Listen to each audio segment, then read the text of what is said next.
नमस्कार दोस्तों, मैं दीपक शर्मा अंग्रेश आपका स्वागत करता हूं द लीगल चैम्बर में। अब दोस्तों, आज की इस वीडियो के अंदर हम ऑनरेबल सुप्रीम कोर्ट की एक बेहद बड़ी जजमेंट आप लोगों के लिए लेकर आए हैं। जी हां दोस्तों, आप लोगों ने हमारी इस वीडियो का टाइटल देख ही लिया होगा कि अब संपत्ति का मालिकाना हक दस्तावेजों से नहीं बल्कि कब्जे के तहत डिसाइड होगा। यानी कि अब आपको संपत्ति पर कब्जा बरकरार रखने के लिए कागज दिखाने की जरूरत नहीं, बल्कि अपना कब्जा दिखाकर आप उस संपत्ति पर बने रह सकते हैं। अब यह टाइटल देखकर बहुत से लोगों के मन में घबराहट आ गई होगी, बहुत से लोगों के मन में सुप्रीम कोर्ट या कानून के प्रति गुस्सा उजागर हो गया होगा। पर मैं आपको बता दूं कि मैं जो अपनी इस चैनल पर वीडियोस लेकर आता हूं, उनके पीछे के फैक्ट्स और कंडीशन जाननी अनिवार्य है, क्योंकि हर सिचुएशन पर एक ही चीज अप्लाई नहीं होगी। अगर हर सिचुएशन पर एक ही चीज अप्लाई होती तो आज कोर्ट के अंदर लाखों करोड़ों केस पेंडिंग नहीं होते, एक ही तरीके से हर केस का निपटारा कर दिया गया होता। जी नहीं दोस्तों, ऐसा नहीं हो सकता। तो आज की वीडियो आप लोगों को बड़ी ध्यान से देखनी अनिवार्य है, क्योंकि इसी वीडियो में मैं आपको बताने वाला हूं कि किस सिचुएशन में अगर आप पाए जाते हैं जहां पर संपत्ति के दस्तावेज देखे नहीं जाएंगे बल्कि संपत्ति का कब्जा देखकर आपको मालिक घोषित कर दिया जाएगा। और मैं यहां पर कोई प्रतिकूल कब्जा कानून की बात नहीं करने वाला, यह बात भी यहां पर आपको शुरू में ही क्लियर मैं कर देता हूं।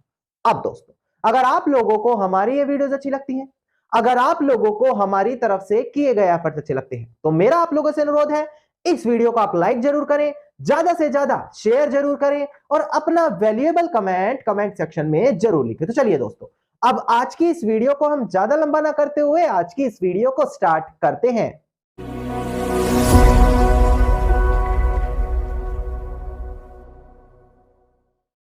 अब दोस्तों, हम बढ़ते हैं अपनी आज की इस वीडियो की ओर। देखिए, जब कभी भी संपत्ति पर वाद विवाद खड़ा होता है तो यह चीज देखी जाती है, या तो दो एक प्रकार के व्यक्ति लड़ रहे होते हैं जिनका संपत्ति पर बराबर अधिकार होता है, या दो ऐसे किस्म के व्यक्ति होते हैं जिनमें से किसी एक का तो अधिकार होता है जबकि दूसरा व्यक्ति वहां पर कब्जा करके बैठा है। अब ऐसी स्थिति में क्या होगा, जब दोनों का बराबर अधिकार है और संपत्ति को लेकर विवाद है, तो या तो वहां पर डिक्लेरेशन का दावा डाला जाता है या पार्टीशन सूट डालकर संपत्ति पर बराबर का बंटवारा कर दिया जाता है। वहीं दूसरी ओर अगर बात आती है कि एक का तो मालिकाना हक है जबकि दूसरे ने वहां पर कब्जा कर रखा है, तो वहां पर या तो कब्जा वापस पाने के लिए सूट फॉर पोजेशन डाला जाता है या फिर कब्जे के तहत मालिकाना हक पाने के लिए एडवर्स पोजेशन लॉ का सहारा लेते हुए डिक्लेरेशन सूट डाला जाता है। यह ज्यादातर जगहों पर आजकल विवाद का सबसे मुख्य कारण बना है। पर उस स्थिति में क्या होगा दोस्तों, जब जमीन किसी थर्ड पार्टी की है, किसी तीसरे व्यक्ति की है और जमीन पर दो ऐसे व्यक्ति लड़ रहे हैं जब दोनों के पास ही मालिकाना हक नहीं है। जी हां, एक व्यक्ति पहले से कब्जा करके बैठा जा जो खुद व्यक्ति संपत्ति का मालिक नहीं था, और उसे बाहर निकालने के लिए एक ऐसा व्यक्ति आ गया है जो खुद मालिक नहीं है। यानी कि दोनों के पास संपत्ति के मालिकाना हक के दस्तावेज नहीं है, दोनों के दोनों केवल संपत्ति पर जबरन कब्जा करके रहना चाहते हैं। ऐसी स्थिति में कौन सा कानून एप्लीकेबल होगा? क्या जो नया व्यक्ति कब्जे में आया है उसका अधिकार माना जाएगा, या जो पुराना व्यक्ति संपत्ति पर कब्जा करते चला आ रहा था उसका अधिकार माना जाएगा? ये सारी की सारी चीज मैं आज की वीडियो में अब आपको आगे केस टाइटल के साथ क्लियर करने वाला हूं, क्योंकि ऑनरेबल सुप्रीम कोर्ट के सामने सेम यही क्वेश्चन आया, जहां पर एक व्यक्ति लंबे समय से संपत्ति पर कब्जे पर था और दूसरे व्यक्ति ने उसे जबरदस्ती आकर संपत्ति से कब्जे से बाहर कर दिया। नाउ क्वेश्चन ये आया कि जब दोनों पार्टी के पास संपत्ति का मालिकाना हक नहीं है तो उन दोनों में से कब्जा किसको दिया जाए, या फिर जो थर्ड पार्टी है जिसके पास संपत्ति का मालिकाना हक है उसको संपत्ति पर कब्जा दिला दिया जाए। अब ये मैं आपको डिस्प्ले पर केस टाइटल दिखाकर क्लियर करने वाला हूं कि आखिरकार केस के अंदर हुआ क्या था। बड़ी ध्यान से अब आपको वीडियो यहां पर देखनी होगी, क्योंकि इस तरीके के केसेस में कोई दस्तावेज मालिकाना हक के काम नहीं आते, बल्कि कब्जे के तहत वहां पर संपत्ति का मालिकाना हक पाया जाता है। ध्यान दीजिएगा एक बार आप डिस्प्ले पर, आपको अब केस टाइटल यहां पर दिखाई दे रहा होगा।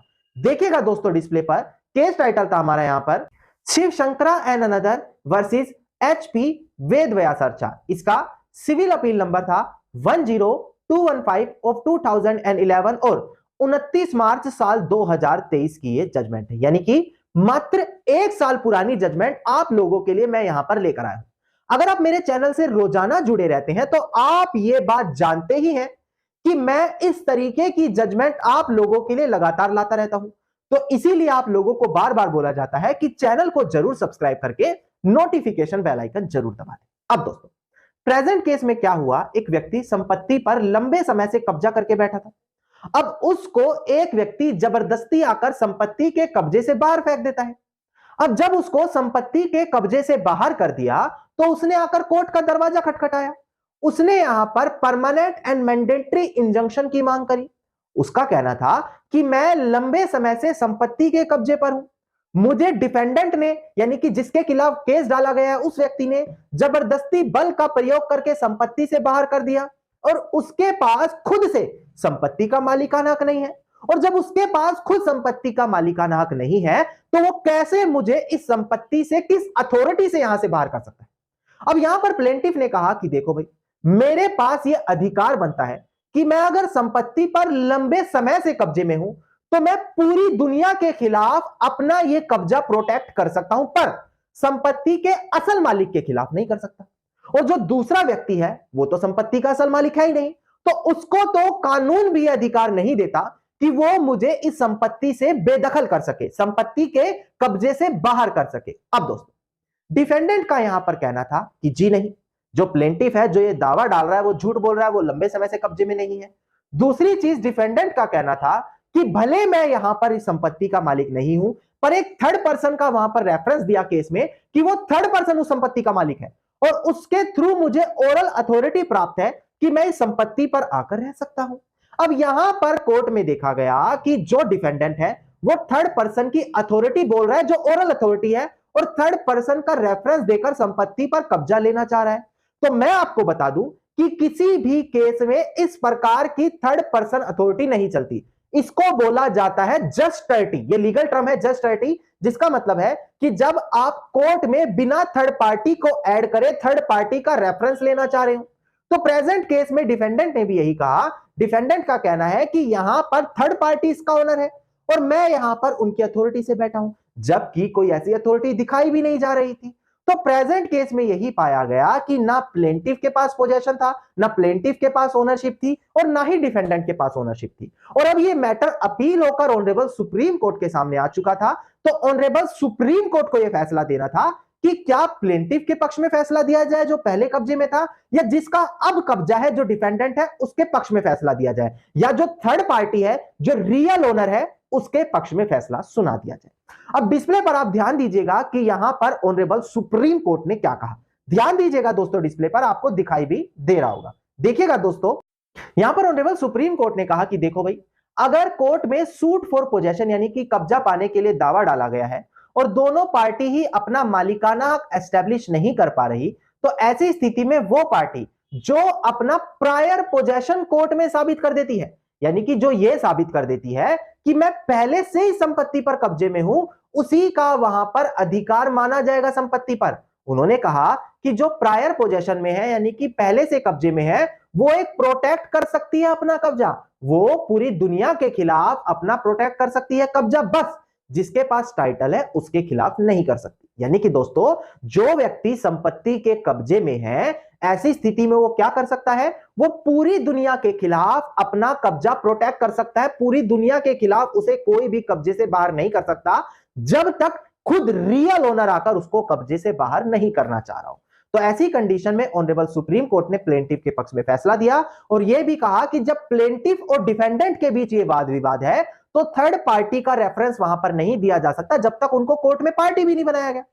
इसके अलावा दोस्तों, मैं आपको एक चीज और यहां पर क्लियर कर दूं, क्योंकि बहुत से लोगों के मन में कंफ्यूजन आएगी कि सर देखो, जब वो व्यक्ति पहले से ही कब्जे में था तो उसने क्यों नहीं यहां पर प्रतिकूल कब्जे का सहारा लिया, एडवर्स पोजेशन का सहारा लिया। देखिए दोस्तों, एडवर्स पोजेशन की एक बेसिक चीज होती है कि वो हमेशा रियल ओनर के होस्टाइल में जाकर होता है। मैंने आपको बताया हुआ है, अगर आप मेरी वीडियोस रेगुलर देखते हैं, नेक वी नेक क्लेम नेक प्रिकैरियो, यानी कि जो रियल ओनर है उसके एडवर्स, उसके अगेंस्ट में जाकर कब्जा होना चाहिए। अब यहां पर जो डिफेंडेंट था जिसने कब्जे से उनको बाहर किया था, वो खुद रियल ओनर था ही नहीं, और अगर उसके खिलाफ एडवर्स पोजेशन डाला जाता तो प्लेंटिफ तो अपना केस हार जाता।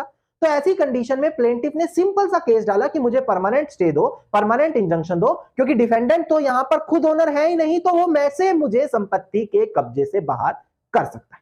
अब दोस्तों, अगर आपके साथ भी ऐसी कोई स्थिति बन रही है जहां पर खुद आप मालिक नहीं है, केवल आप कब्जे में है, और कोई थर्ड पार्टी आकर आपको कब्जे से बाहर करना चाह रही है, वो बलशाली पार्टी है, उनके लिंक अच्छे हैं, पर वो खुद मालिक नहीं है, तो आपको क्या करना है? आपको समय रहते कोर्ट में एक तो सबसे पहले टेम्पररी इंजंक्शन की मांग करनी है उस व्यक्ति के खिलाफ, ताकि केस के बीच में आपको जबरदस्ती बाहर ना कर सके। इसके बाद यहां पर परमानेंट इंजंक्शन की मांग करनी है, ताकि आपको जीवन भर के लिए उस संपत्ति पर रहने के लिए अलाउड कर दिया जाए, आपको उस संपत्ति से बाहर ना किया जाए।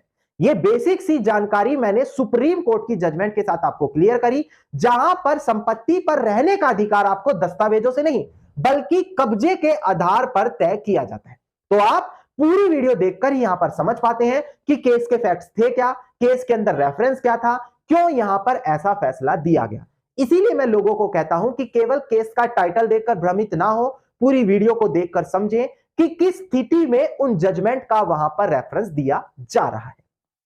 धन्यवाद दोस्तों। उम्मीद करता हूं वीडियो के अंदर मिली जानकारी आप सभी लोगों के लिए बेहद ज्यादा लाभदायक साबित होगी। वीडियो के अंदर अगर मिली जानकारी आप सभी लोगों को अच्छी लगी तो इस वीडियो को आप लाइक, शेयर और कमेंट जरूर कीजिएगा। वीडियो से जुड़ा अगर आपका कोई भी क्वेश्चन है तो आप कमेंट सेक्शन में भी मुझे लिख सकते हैं। और अगर आप इसी प्रकार की इंफॉर्मेटिव वीडियोस रोजाना ही पाना चाहते हैं तो चैनल को तुरंत सब्सक्राइब करके नोटिफिकेशन बेल आइकन आप जरूर दबा दें।